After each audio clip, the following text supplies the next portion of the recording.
चारुभक्षणम् उमासुतं शोकविनाशकारकं नमामि विघ्नेश्वरपादपङ्कजम्। गुरुर्ब्रह्मा गुरुर्विष्णु गुरुर्देवो महेश्वर गुरु साक्षात् परं ब्रह्म तस्मै श्री गुरुवे नमः। कर्पूरगौरं करुणावतारं संसारसारं भुजगेन्द्रहारं सदा वसन्तं हृदयारविन्दं भवं भवानी सहितं नमामि भवं भवानी सहितं नमामि। पवित्र श्रावण मास में प्रायः सभी सनातन धर्मावलंबी भगवान शिव जी का विशेष प्रकार से पूजन अर्चन करते हैं। उनको प्रसन्न करके उनसे वरदान इत्यादि प्राप्त करना चाहते हैं। उन्हें प्रसन्न करके उत्तम फल प्राप्त करना चाहते हैं, किंतु प्रायः बहुत से प्रभु भोलेनाथ के भक्त ऐसे भी होंगे कि जिनको शिव जी का पूजन कैसे किया जाए, शिव जी का जलाभिषेक कैसे किया जाए, किस पात्र से जल चढ़ाया जाए शिव जी को, किस दिशा से चढ़ाया जाए, खड़ा होकर चढ़ाया जाए, बैठ के चढ़ाया जाए, जल चढ़ाने के बाद क्या किया जाए, पहले किसको चढ़ाया जाए इत्यादि।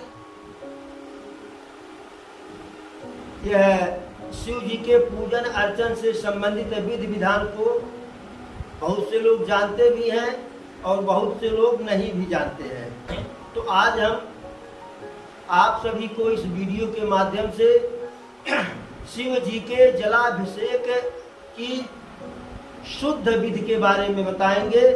लेकिन वीडियो को आगे बढ़ाने से पहले आप सभी से करबद्ध निवेदन है कि हमारे वीडियो को लाइक करें, शेयर करें, चैनल को सब्सक्राइब करें और एक बार बोलिए हर हर महादेव।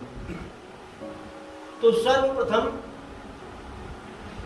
शिव जी का जलाभिषेक करने के लिए हमें चाहे किसी शिवालय में जाना पड़ता है या जहां भी शिवलिंग हो वहां हमको जाना पड़ता है। तो आप सभी प्रायः देखे होंगे कि हर शिवालय का जो मेन दरवाजा होता है, निकास द्वार होता है, प्रवेश द्वार होता है, वह पूरब की तरफ खुलता है। तो हम यदि शिवालय में जाते हैं, शिवलिंग के सामने पूरब की दिशा से खड़े होकर के पश्चिम की दिशा में मुख करके शिव जी का जलाभिषेक करते हैं, तो यह जलाभिषेक करने की विधि जो है उत्तम नहीं है। शिव जी ऐसे विधि से प्रसन्न नहीं होते हैं, यद्यपि नाराज नहीं होते हैं, क्योंकि वह महादेव हैं, परम पिता परमेश्वर हैं। तो पिता यदि पुत्र के किसी बात से प्रसन्न नहीं है तो इसका मतलब यह नहीं कि वह नाराज है। हम सहमत नहीं हैं, इसका मतलब यह नहीं कि हम आपके विरोधी हैं, आपका नुकसान करेंगे। तो यदि हम पूरब की दिशा में खड़े होकर के पश्चिम दिशोमुख होकर के शिव जी को जलाभिषेक करते हैं तो शिव जी प्रसन्न नहीं होते हैं, हमें उचित फल या उत्तम फल की प्राप्ति नहीं होती है। ऐसा इसलिए कि शिव जी का स्वयं का प्रवेश निकास पूरब की दिशा में माना जाता है, और जब आप पूरब की दिशा में खड़े हो जाएंगे तो शिव जी का प्रवेश कैसे होगा, फिर दूसरी दिशा है पश्चिम की दिशा। यदि हम पश्चिम की दिशा में खड़े होकर के पूरब की दिशा में मुख करके शिव जी का जलाभिषेक करें तो यह भी विधि अच्छी नहीं है, क्योंकि पश्चिम की दिशा में शिव जी का जो है पृष्ठ भाग होता है, तो किसी भी देवता का पूजन अर्चन करने के लिए उसके पीछे खड़े होकर के नहीं किया जाता है। इससे भी हमें वांछित फल नहीं प्राप्त होगा शिव जी से। फिर यदि हम उत्तर की दिशा में खड़े हो दक्षिण की तरफ मुख करके तो इस दिशा में भी दोष है। कारण शिव जी के बाएं भाग में, शिव जी के बाएं भाग में माता पार्वती जी का स्थान होता है और जल हमको शिव जी को चढ़ाना है। तो हम यदि उत्तर की दिशा में खड़े हो रहे हैं तो शिव जी से पहले माता पार्वती हमारे सामने होंगी, इसलिए हम उत्तर की दिशा में भी खड़े होकर के दक्षिण की दिशा में मुख करके शिव जी को जल चढ़ा करके वांछित फल हमें नहीं प्राप्त होगा। हमारे भोले बाबा जो एक लोटा जल मात्र से प्रसन्न हो जाते हैं वह उतने प्रसन्न नहीं होंगे। यद्यपि हमारे शिव बाबा को, भोले बाबा को प्रसन्न करना बहुत ही सरल है, बहुत ही आसान है। एक लोटा अगर जल चढ़ा दो, एक लोटा अगर जल चढ़ा दो, लाभ को छोड़ हानि नहीं है। भोले बाबा से बढ़ कर दयालु, भोले बाबा से बढ़ कर दयालु, देवता कोई दानी नहीं है। एक लोटा अगर जल चढ़ा दो, लाभ को छोड़ हानि नहीं है।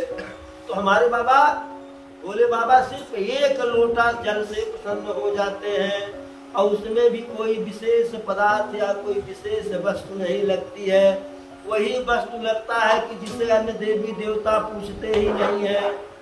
धतूरा लगता है, बेल पत्र लगता है, कंडई का फूल लगता है, भांग का पत्ता लगता है, जिसे अन्य देवी देवता नहीं पूछते हैं। जो कोई नहीं पूछता है उसी को हमारे भोले बाबा, उसी को उनके ऊपर उन्हें अर्पित करके हम वांछित फल प्राप्त कर लेते हैं।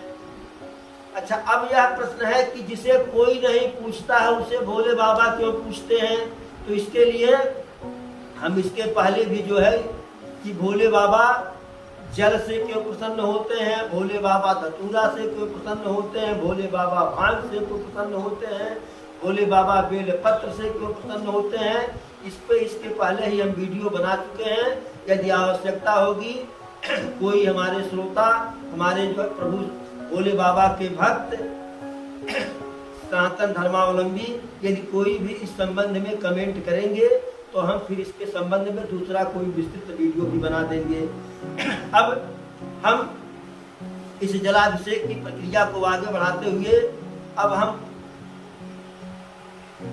यह बताना चाह रहे हैं कि किस दिशा में हम खड़े हो, किधर हमारा मुख हो तो हमारे भोले बाबा प्रसन्न होते हैं। तो हम दक्षिण की दिशा में खड़े हो जाएं और मुख हमारा उत्तर की दिशा में हो और तब हम भोले बाबा को जल चढ़ावे, श्री शिव जी को जल चढ़ावे तो शिव जी अत्यधिक प्रसन्न होते हैं और अत्यधिक प्रसन्न होकर के जो हमारी मनो इच्छा होती है, जो हमारी इच्छा होती है उसे भोले बाबा पूर्ण करते हैं।